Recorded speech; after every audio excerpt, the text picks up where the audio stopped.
Hi everyone, it's Sue with Ully Cat's Design and Ully Cat's World blog, and I'm here with a process video for Craft Roulette episode 237. And the parameters were a pop-up card for a project, trick-or-treat colors, a boutique element, and the random was jewelry.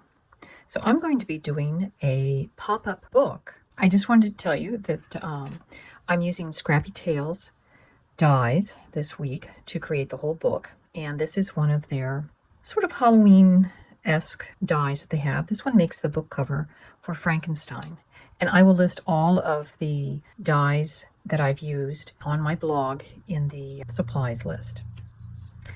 So I've used Rusty Hinge for the background on this panel, Seedless Preserves for this panel, and Dried Marigold for the background of the lab scene. So the next thing I'm going to do is assemble the pieces. I've already done all of my gluing together of all the different pieces. I've used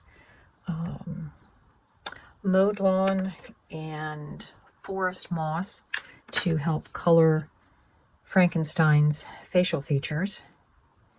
And I've actually built up a little bit of strips from some scraps so that his chin will kind of jut out. So you get that nice little shadow.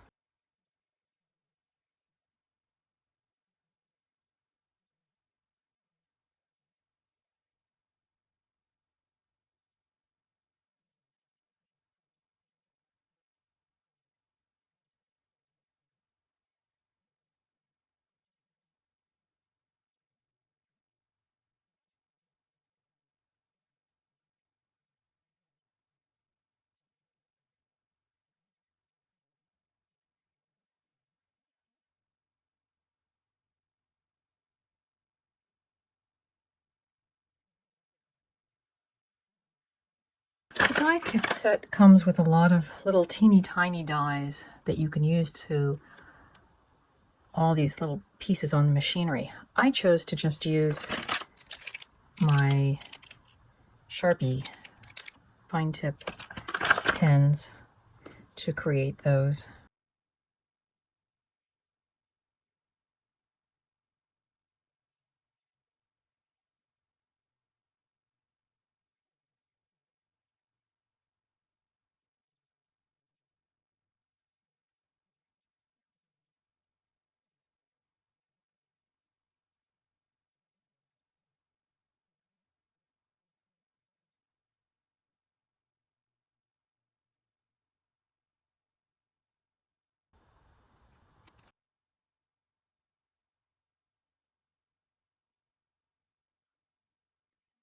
And this is a 1 1/4 inch strip.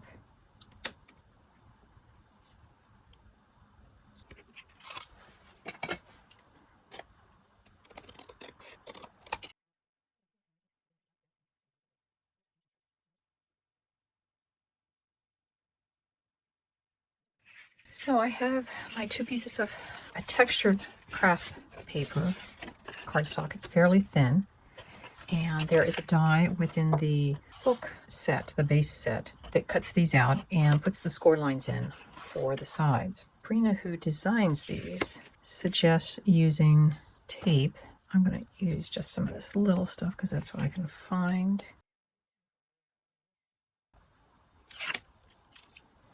The other thing I'm going to do is put some glue, which will give it a little bit more strength. And then all we're going to do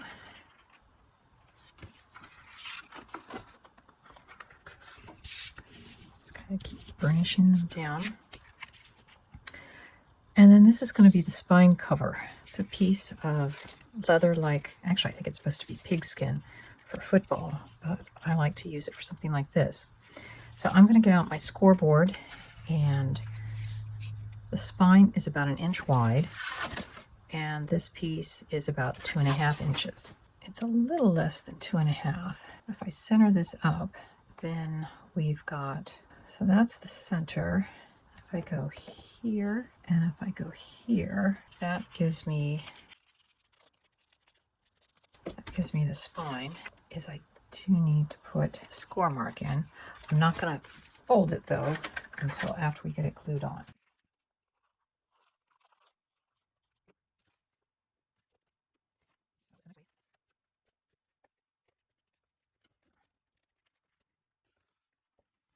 There we have that. When the glue dries, we'll do some more trimming, but the inside pages are going to be this sparkle cardstock.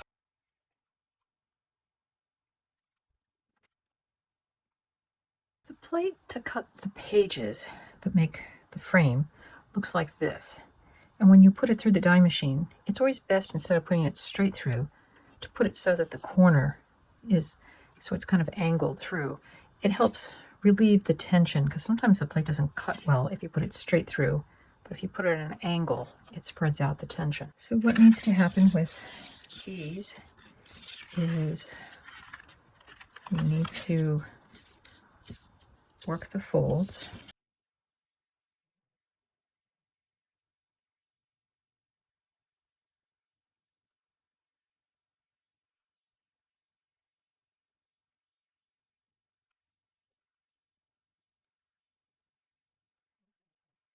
And we'll do the other 3 pages as well. I'm going to trim these. Actually, I'll do 1/4 of an inch smaller than the 7, so this will be 6 3/4. And then the side piece, instead of being 5 inches, will be 4 3/4. So here's the finished pop-up card, which is a book, Mary Shelley's Frankenstein. And we've added Halloween greetings, which is a poppy stamp. We've got all of our spooky grave robbing little scene inside our accordion pop-up page frame. And on the back, we have our boutique books specializing in Gothic novels, which Frankenstein definitely is. And I've signed it with CR for Craft Roulette, episode 237, my initials and the year. So this is my card submission for Craft Roulette, episode 237, whose parameters were a pop-up card, which this definitely is. And this will fold flat to go in a catalog size envelope, because by the time you fold it flat, it is closer to 7 inches than it is 5 inches. The trick-or-treat colors are, I'm interpreting as candy, probably a lot of those Jolly Ranchers that would get the greens and the purples and the yellows, some of the blues, some of that. The boutique it's from a book boutique, the boutique, and the jewelry is Frankenstein's Nick bolts. I think those are his accessories. I mean, come on. What doesn't every well-dressed monster wear but nice silvery Nick bolts? And I hope you've enjoyed this process video, and we'll see you next time on Craft Roulette when it comes on Fridays. Bye-bye.